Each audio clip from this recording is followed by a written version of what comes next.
Okay, so welcome everyone.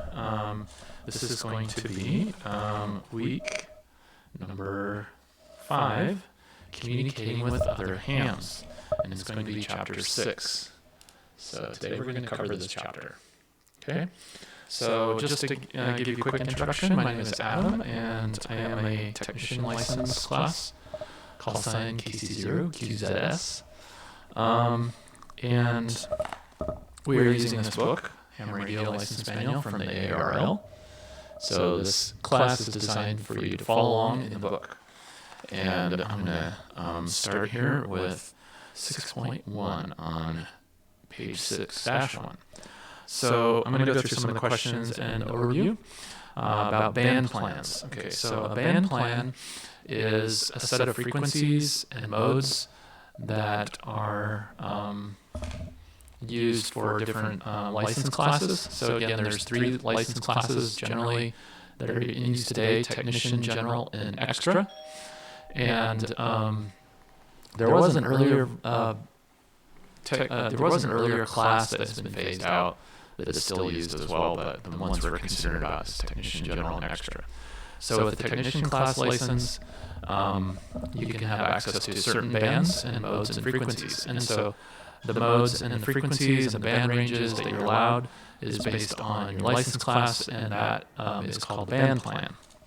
So the first question, T1B10, where may SSB phone be used in amateur bands above 50 megahertz? So SSB is single sideband. Phone is like voice. So where can you use it? And you can use it above 50 megahertz. 50 megahertz is also known as the 6-meter band. So you can use that in that area. Now the band plan on 6.2 is an example for the 2-meter band plan. So it's a table like that.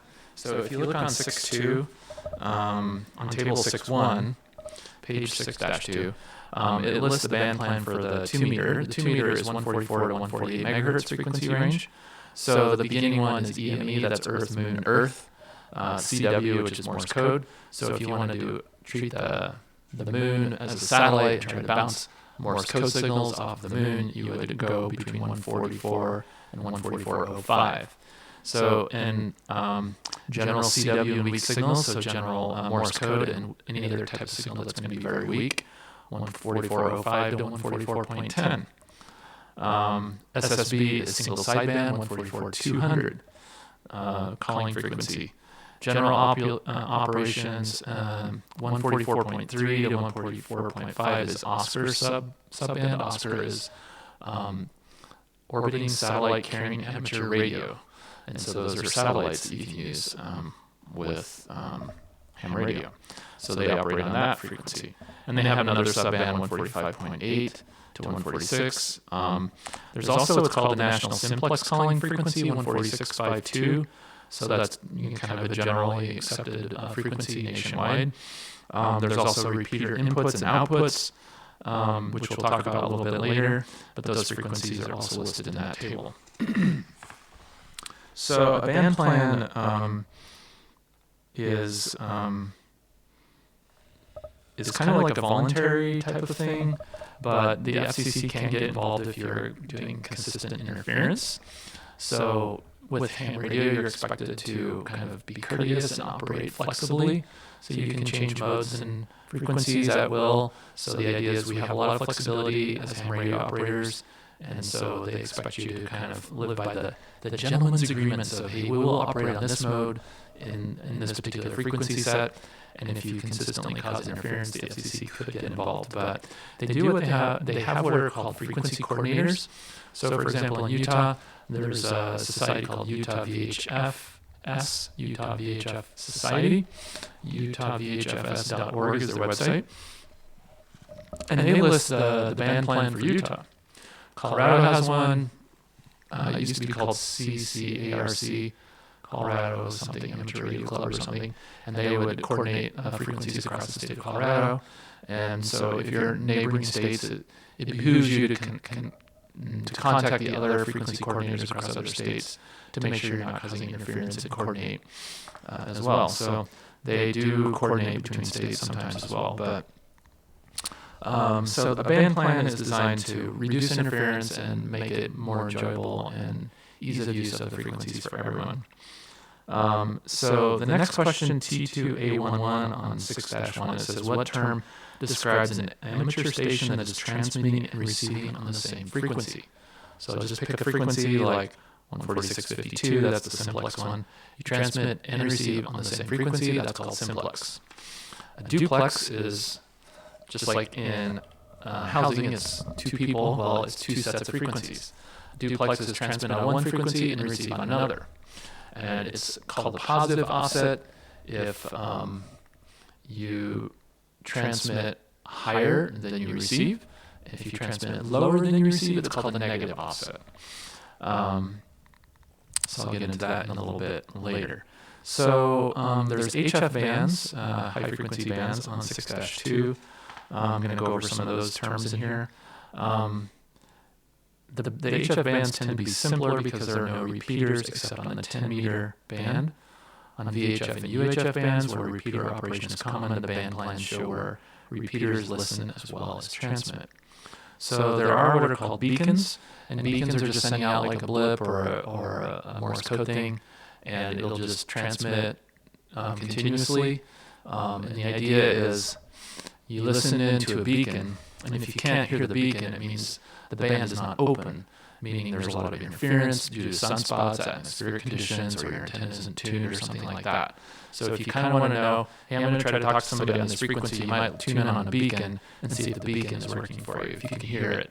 If you can't hear it, you know the band isn't open, or you need to adjust your equipment or something like that. So beacons are useful to kind of determine atmospheric and radio conditions and equipment settings.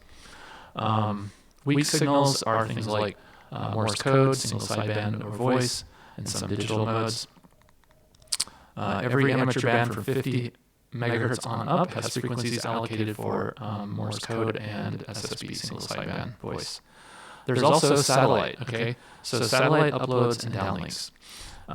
So the interesting thing about ham radio is once you get your license, they say you can do something like this, a small handheld 5-watt with the right antenna and know-how, you can communicate with satellite. So think of this as your own personal satellite phone, right? It's kind of nice to know you can have your own little sat phone. So there are some caveats with that. I've never done it, but the website is AMSAT, which is American Satellite, amsat.org.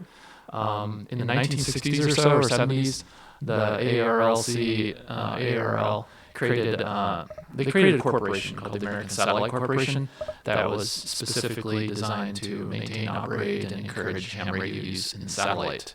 And so certain frequencies are allocated, and they have international treaties that they try to follow about what they communicate on and the regulations associated with it. So you can go to amsat.org and learn a lot more about that. There's a great beginning article that I just perused a little bit this morning, or this afternoon, this evening, and they talk about it, and I remember this from my class when I first got my license too. My instructor said, well, the thing is, something like this you can transmit with satellite. So they do what's called UV mode. They do UV, UHF, and then V is the VHF. So they may transmit on VHF and receive on UHF or vice versa. And the idea is UHF can penetrate the atmosphere a little easier. And so you will do an uplink on, say, a UHF and a downlink on a VHF frequency. So you need to have a radio that's capable of receiving and sending on two different bands, which this one is a dual band, it does both, and an antenna that will do both as well. Now, with the satellites, a lot of those are in what's called LEO orbit, and that's a test question, is what is LEO orbit? LEO stands for low Earth orbit. So with low Earth orbit, there's a couple different types of orbits. The ones that I'm most familiar with is LEO, GEO, and HEO. So LEO is low Earth orbit, GEO is geosynchronous Earth orbit, and then HEO is highly elliptical orbit. So if you think about, like, let's say this is the Earth and you have a satellite going around it. So low Earth is really close to the Earth. Highly elliptical orbit is going to go up and down like that. That's called a malignant orbit, or high Earth orbit. It's really far away. And then geosynchronous is as the Earth turns, the satellite's turning at the same rate. And so the advantage to geosynchronous is the satellite is always in the same position in the sky from your observer point of view and never changes. Well, those are coveted orbits, and there's only a certain amount of space to operate satellites in, so they don't use that for ham radio. They use the low Earth orbit. And with the low Earth orbit, the satellites go around the Earth every 90 minutes, more or less. Okay, so that means when you're observing, you have about 15 minutes from when the satellite rises to sets. Satellite rises and satellite set. They refer to them as birds a lot. It's the bird, you want to hit the bird, and you're talking to the bird. And so you only have about 15 minutes to talk to it. So you kind of like want to point your antenna this way as it goes over and around. And so you have to kind of move your antenna, or you have to have an antenna with a loop that kind of can pick it up in all ranges. And some of these satellites, because of heat and stuff, they have to like spin and turn so they don't get really super hot on one side, because it gets 200 Celsius in the sun, and when it goes around behind the Earth, it's 200 negative Celsius, super freezing. So because it's going heat, cool, they have to spin, and that helps dissipate the heat and the cool. And so these satellites are constantly moving while you're seeing them. So from what I understand from the articles, it can be a little bit tricky picking them up. And they only operate between 1 and 2 watts, most of them. And this handheld does 5 watts. So think of that. You're communicating from space at half of what I can communicate with this. So pretty amazing that you can go that far with such low power. But, all right, so let me skip over to 6.3. I've talked about band plans a little bit. They are, I mentioned that already, the FCC will look to see if you're operating the band plan. So if someone gets a complaint, hey, you're interfering with my frequency, they'll make sure that, hey, are you on the band plan? Are you operating within what we've agreed on? And if you are, then you got a lot more protection. You're less likely that they're going to have an issue with your transmission as long as you're following the rules. Okay, so 6.4, making page 6.4, section 6.2, making contacts. Okay, so when you make a contact, it takes a little bit of practice, and it's kind of nice if you don't have your license to get a Baofeng or something like this, a handheld one, $20 or more. It doesn't really cost a lot to invest. Just start listening, and you can listen in on and program your radio. And you can listen in on nets, which we'll talk about in a minute, and you can listen in on the conversation and the etiquette and the things you're supposed to say in the dialogue. So one of the rules is you have to transmit your call sign on the initial transmission and then every 15 minutes thereafterwards. So I would tune in, and let's say I was talking to a friend of mine, Simplex, straight from his location to mine. I would start and say my call sign. This is KC0QZS. And I would say something like CQ, CQ, CQ 3 times, and that means calling any station. Anybody want to listen? Anybody out there? If you're doing Simplex, you do CQ, which means I'm just listening for anybody who wants to talk. Now, if you're on a repeater, you would dial in the receiving frequency, and then you would look at the offset. It's either going to be a positive or a negative. And then you also would dial in if there's a tone or a PL tone, which I'll get into a little bit later. There's 3 things you need to set: the receive frequency, the offset, and the PL tone. And once you have those 3 things, you can listen, and then when you hit transmit, you'd be transmitting. So if you're transmitting, and I had a license, which I do, you would push, first of all, you want to listen in to the frequency and make sure you're not interrupting anyone. Obviously, it's rude to interrupt, and more so over the radio. Because if you're both trying to talk at the same time, it's just going to come out garbage, and nobody's going to understand anybody. So you want to pause, listen first, and see if there's any conversations going on. So 1 of 2 things could be either conversation or no conversation. If there's no conversation, great. One thing you want to do is test and see if you can hit the repeater. So you click your button, transmit, and say your call sign, KC0QZS, and I would let go, and I would make sure that the repeater responds. Most repeaters are set up to respond with a beep.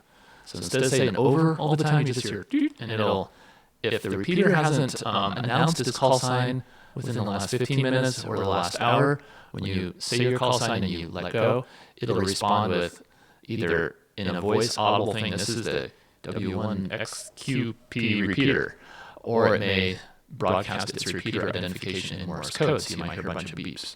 So you don't have to learn Morse code to get your license, but it is helpful if you want to know like what station you're listening to, because there might be two repeaters within range that are similar, and they might have two different call signs. But at any rate, it'll respond with that, and then you can start talking and say KC0QZS and say whatever you want to say, like monitoring. If you say monitoring, that means you're just waiting for anyone to talk to you.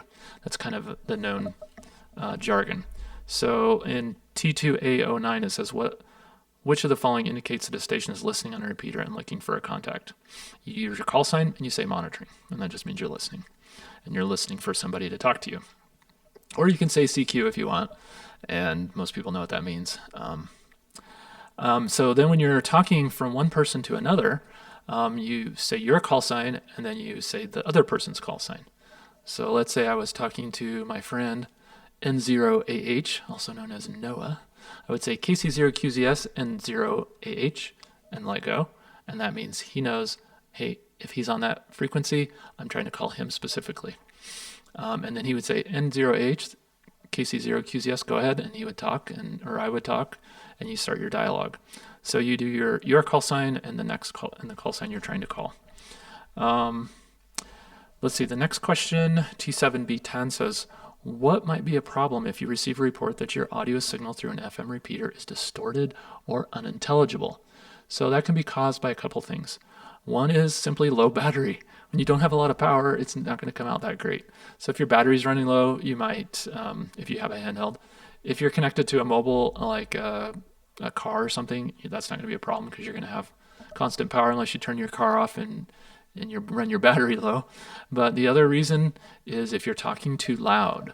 So if you talk too loud or talk too close to the microphone, it can come out really kind of garbled or overmodulated. That's another problem that might be caused by that. So you can just, talk a little softer or pull it away from your lips or whatever, talk a little bit further away. So they kind of go through on the middle of 6-4, and they tell you those few things of etiquette. First, listen, keep your transmissions short, identify your call sign, and then pause briefly between transmissions to listen to another station trying to break in. So let's say two people are having a QSO, which is a conversation. They're talking back and forth, and you want to say something. So instead of saying, hey, I have something to say, and just start talking, you would just say your call sign and you wait. So if these two people are talking, you just, when they have a pause in their conversation, you just say KC0QZS and you let go, and then you wait for them to acknowledge you or to finish up their conversation and then come back to you and say, yeah, go ahead, and then you can talk. Also, when you're done with your transmission, let's say you're talking for 30 minutes, you have to broadcast your call sign at least 3 times, once at the beginning, every 15 minutes, and then also at the end. So at the end, you say your call sign, and then you say clear. If you're on the repeater, you say clear, and that lets people know you're done talking, and they can talk on the repeater. It's their turn. You would probably do the same thing in simplex if you had more than one person. Let's say you have a group of 4 people and you're talking, and one person's got to go. He would say, okay, see you later, and you'd say his call sign and say clear. And so clear is lets people know you're done talking. So on 6-5, we're going to talk a little bit about signal reports. So on your radio, a lot of them it's called an S meter, a signal meter. It'll have like 1 through 9. So 9 is a really super strong signal and 1 is really weak. And likewise, they're receiving you. And so they may give you reports, like they'll say, how are you coming in? And the typical like cell phone commercial, can you hear me now? Can you hear me now? One thing that can happen is you can break up, okay? You can hear short periods of bursts of like you're talking and then it breaks up. So here's a couple of ways people will talk about your signal. Full quieting means you're coming in loud and clear, super great, everything's great. It's the best quality you can get. White noise, you hear a little bit of scratchy noise in the background, but not a whole lot. Scratchy is worse. It's more like in the background, really loud, dropping out. It's mostly audible, but sometimes the signal there's no signal. And then breaking up is short periods of nothing or unreadable. So those are different ways you can tell people like, hey, you're coming in full quieting. That just means you're coming into the good signal. Or you're scratchy or white noise or breaking up. So let's see, 6-6. Okay, simplex channels. The National Simplex Operation 2 meter Signal is 146.52. Apparently that's a test question, so just remember that. Now there's a function here. The next question is, how is a VHF UHF transceiver reverse function used? Okay, so on mine I have a little button that's HMRV, which is, I think it's like home, and then RV for reverse. So when you click that, that lets you listen in on the repeater's receiving signal. So most repeaters are offset by a positive or negative. So let's say I was transmitting on 146 or receiving on 146.00 and it was a negative offset or positive offset. That means I would transmit on 146.600. There is a set number for VHF and a set number for UHF. So on VHF it's 600 kilohertz and on UHF it's 5 megahertz. So those, I think, are test questions. You just have to know it's 0.6 for UHF and 5 for 0.6 for VHF and 5 for UHF. So if I was listening in on the repeater of 146 and it was a positive offset, then you would be transmitting at 146.6 because it's 0.6 above. So when you do the reverse function, you're listening in on 146.6 instead of listening in on the 146.0. And why would you want to do that? Well, if you have two people that are, let's say the repeater's here and you're over on this side and someone else is over on the other side, say you're 20 miles here, the repeater's 20 miles, and then over here is another 20 miles, you've got 40 miles between point A, B, and C. And so maybe you can only go 20 miles. So the other person can reach the repeater and you can reach the repeater, but the distance is so great that you can't talk to each other directly. And so the way you would find out is you just listen in on the 146.6 that they're transmitting on. And if you can hear their signal, that means you probably don't need the repeater. You might be 10 miles apart. And if you can hear each other without the repeater, then you might say, hey, let's just listen in on simplex. Let's switch over to simplex because we don't need the repeater. And so that's what the the reverse function is used for. Okay, so the next 6-6 in the middle, there's 3 more questions. T2A5, how should you respond to a station calling CQ? So CQ just means, hey, anybody want to talk to me? And you would just respond with your call sign. Hey, this is so-and-so, and you repeat their call sign, or I'm listening, yeah, hello, or whatever. But you have to say your call sign when you're transmitting, so you just repeat your call sign. The next question, what is the meaning of CQ? It just means calling anyone. And then what should you do before calling CQ? Well, first of all, you want to listen. Make sure you're not interrupting someone's conversation. The second thing is you want to make sure that you're authorized to transmit and receive on that frequency. Make sure you're dialed in your radio on a frequency you have permission that your license grants you. You don't want to accidentally dial a frequency that you're not authorized to. And then you want to ask, hey, is anybody out there? So before you call CQ, you listen, make sure you have authorization, and then just, ask if anyone's out there. Is the frequency in use? You might say that. Is the frequency in use? On 6-7, they kind of give you some of that. So let's see. There's also what are called Q signals, and those are listed on 6-8. There's about 20 or so of these. And these came about in the early days of telegraph and Morse code. They used these Q signals, which were procedural codes that meant certain things. So for example, QRM means you are receiving interference. So that's the middle of 6-7. That's a question. What Q signal indicates interference? It's QRM. What Q signal indicates you're changing frequency? That's QSY. So if you want to say, hey, I'm in the middle of 6-7, it says, I'm getting a little QRM from operating and receiving some interference. Let's QSY to 146.55.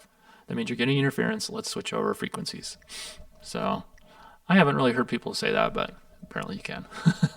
So it just kind of helps to know a little bit about what some of these signals are, what these codes are. And a couple of these are test questions. Okay, so then I'm going to talk about DXing and contesting. I've mentioned DXing a little bit in prior weeks. DX stands for long distance, and contesting is where you have a time frame. It might be an hour, it might be a weekend or several days, where you try to make as many contacts as you can.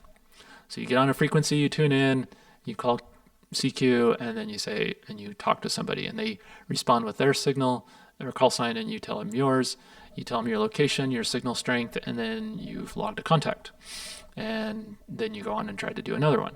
So doing a whole bunch of those in a time frame is just called a contest, and people try to make as many as they can. In the olden days, I don't know if they still do this. I'd probably do it a lot more electronically, but they would send each other postcards. They were called QSL cards. So let's say I contacted through a satellite somebody in Hawaii or something. I might talk to them and say, hey, send me your QSL card and your address, and they would mail you a card or something, and you get a postcard in the mail saying you contacted somebody in Hawaii. And so people collect these cards, and they even have ones you can collect from the International Space Station, certain events, not necessarily the White House, but certain other places. They might put themselves on remote islands or something and say, there's even contests to try to contact as many countries as you can. And then they have zones of the world where they're like, I've contacted people in all 24 time zones. There's contests for that, all kinds of different types of contests. So the question is, what operating activity involves contacting as many stations as possible during a specified period? The answer is contests. Which of the following is a good procedure when contacting another station in a contest? So basically you give your QTH. QTH is your location. You tell them your location, your call sign, how their signal's coming in, and there's usually like a number, like serial number 1. So it's just like message number 1 for the day, message number 2. So you give them your number, your call sign, your location, how the signal is. That's kind of the good procedure of when you're trying to do that in a contest. I personally have never done a contest, but I know people who have. Okay, so 6-8, that's the table of all the Q signals. 2 or 3 of them that I remember is QSO is like communicating with you. That's like a conversation. QSL is I heard you, I'm acknowledging you. That's like a QSL card that I was telling you about. And if you have interference, that's QRM. QTH is location. QTR is time. Those are the main common ones. And then you can look through the rest if you want to look at some of them. Okay. The next one, 6-8, there's called a grid locator, T8CO5. I've never used these, but apparently they'd use them. It's a 4-digit code of 2 letters followed by 2 numbers that identifies a unique rectangle of 1 degree latitude and 2 degree longitude in the Earth. So they'll give you a grid square, and it kind of geolocates where you're at. So such as FN31, and it says Newington, Connecticut is located in grid square FN31. Sometimes they add 2 more letters for even more precision, like PQ at the end, for a precise location. So I think this is more like used in software and websites and things like that. I haven't really used them too much, but there's a website called QRZ where you can put in, and it's for free for anyone with a ham radio license. You can register. This is not a test question, but it's nice to know. You register there, you put in your call sign, and you put in your name and whatever else you want to put in. It doesn't have to be your full name, but it can be like a handle. But you put in your information, and then people will know to go to QRZ.com and look up your call sign.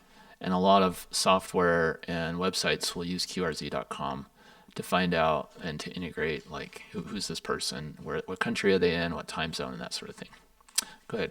It is a test question. One of the test questions is you haven't registered on QRZ. Okay. So my son informs me there is a test question. Have you registered on QRZ or something?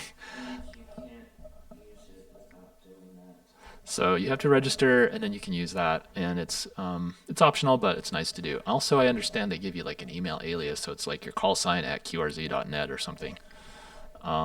So they give you an email alias. So people, once they know your call sign, they can send you an email, and it can forward to whatever email you have.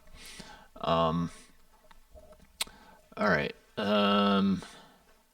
Next one, video, 6-9. ATV, or amateur TV. It's not all-terrain vehicle. It's amateur TV. So NTSC is a form of broadcasting. It's called National Television System Committee. It's the type of format that the USA uses for broadcasting TV signals. So what type of transmission is indicated by the term NTSC? It's amateur TV, because it's a TV signal. TV requires a bigger bandwidth, 6 megahertz, and so the UHF band's at 430 megahertz and higher because of the bandwidth requirements. NTSC signals are no longer used for broadcast TV because everything went digital 10, 15 years ago. They used to broadcast on VHF and UHF. All right, and then they also have a field day for ARL. I think it's worldwide or something. 6.9 has that a little bit. Now 6.10, over the river and through the woods. This is kind of funny. Which of the following methods is used to locate sources of noise, interference, or jamming? So they call it fox hunting. And so you're looking for the fox, and they do what's called triangulation. They'll have two people, one area, one person, one spot, one person, another spot, and then they try to figure out, is the signal greater on this person or that person, and you know which direction it's coming from, and you can triangulate and figure out where the jamming or interference is coming from. So apparently they do that, and they try to, it's kind of like geocaching for ham radio. go find the radio. They might put a beacon or something and just do little beeps or something, and you try to find it. I've never done it, but apparently people like doing that. Using repeaters. Okay, so 24B05, what does the scan function of a transceiver do? Well, it just listens.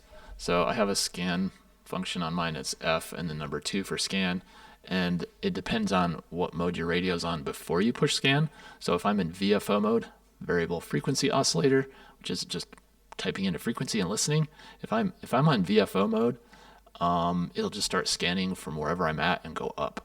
So if I'm on 144.0 and I hit scan, it's going to go 144.05, 10, 15, 20, 25. It'll just keep going until it hears something. When it hears something, it'll stop for a number of seconds, usually 5 seconds or so, and that's programmable on most radios. And then it will go on to the next one and just keep doing that. So if it's on VFO mode, it's going to scan for frequencies. If it's on a memory mode, like my memory bank 1, and I hit scan, it's going to scan all of the frequencies that are in my memory. And that's useful if you have, let's say, 10 repeaters near you, like I do, and you want to just see who's talking on a repeater. You don't know which one it is to tune into, and you're just looking for someone to talk to. Then you hit scan and listen and see who's talking, and then you can stop on that one and then have a QSO with somebody.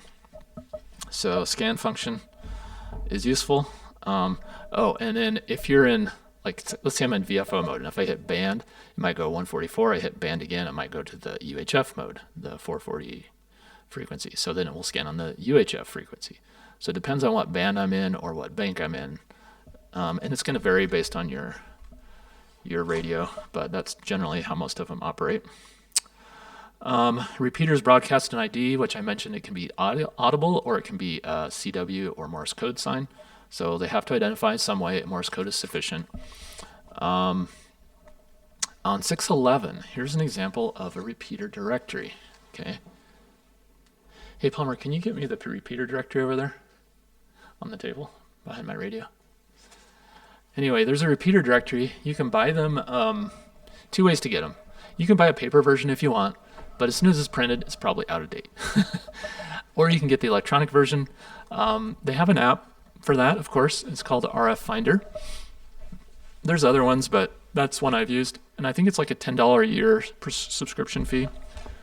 I hate to pay for subscriptions for anything, but that's one of the things I think is worth it.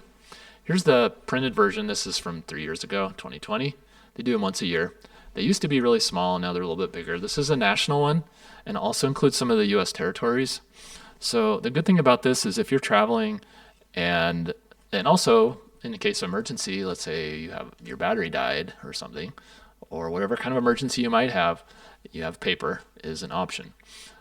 So on the repeater directory, this one is organized by state. The national one is. It'll have states A through Z, Arkansas, and so on. And then it will have the city that it's near. And then it will tell you the mode, like it might say FM, or it might say DRM, or D-Star, or something like that, digital. And then it will have the call sign of the repeater. It'll have the output frequency, which is what you listen on to see if anybody's talking. It will have the input, plus or minus, and then it will have the access tone or code. So it'll say like 114.8 or 100. 100 is a common PL tone used. And that's all you need, is you need those 3 things: the receive the offset and the tone. Some of them don't have tones, like this particular one here is just blank. You don't have to put in the tone. So the test question is, what is the common repeater offset in the 2 meter band? It's 0.6 kilohertz. What is the offset in the 70 centimeter band, or UHF? It is 5 megahertz. What is meant by the repeater offset? It's the amount that you have to go up or down to transmit in. You go up by 600 kilohertz or down by 600 kilohertz in the 2 meter band based on positive or negative offset. That's what is meant by that. And on 6-12, they have a table 6.3 that gives you the common offsets that are used, and this is kind of by convention. There's also offsets in the 10 meter band, in the 2 meter, 1.25 meter, and so on, and they're a little bit different. Now, the reason it's good to know these, not only because they're convention, but most radios they already know what these offsets are, and it can differ by frequency. So there's a national band plan one that says, on these frequency ranges, we'll, by convention, do a positive. On these frequency ranges, we'll do a negative. And so the radios most of them have automatically programmed those. If you're in your area or if your repeater is different, then you just have to know what that offset is. If it's normally positive and they've changed it to negative, then you have to know that, or if it's a different offset. So okay, the next thing is tones. 6-12 in the middle there, T2BO2 and T2BO4. What term describes the use of sub-audible tone transmitted along with normal voice to open the squelch? It's called a privacy code or PL tone. So I'm going to tell you what these are and what problem this was designed to solve. So PL stands for private line. It's a Motorola trade name. So they also use CTCSS. The Baofeng radios, for example, if you use those, it'll say CTCSS code instead of PL. Or they call them sub-audible tones.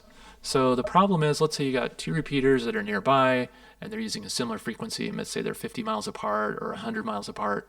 There is a chance that you might get some cross chatter between this one and that one. And so if you didn't have a PL tone, you might be in the middle and transmitting to both, and both of them would key up and start talking. And so what they do is they say, okay, this one's going to listen on 100, this one's going to listen on 123. So you transmit your code along with your voice, and if it's 100, this one will open and transmit. If it's 123, this one will open and transmit. So it's designed to so that you're selecting which repeater you're talking to. It's also to avoid interference and reduce the time that the repeater is responding to garbage. Otherwise they might hear just random static that might pick up and it would start retransmitting the static. So that's what those are for. So there's digital ones and there's sub-audible ones. The CTCSS are digital kind of numbers. They're numbers for, like, number might be 023 or 125 or 67 or something. It's just a number. And then there's the sub-audible tones. Let's see.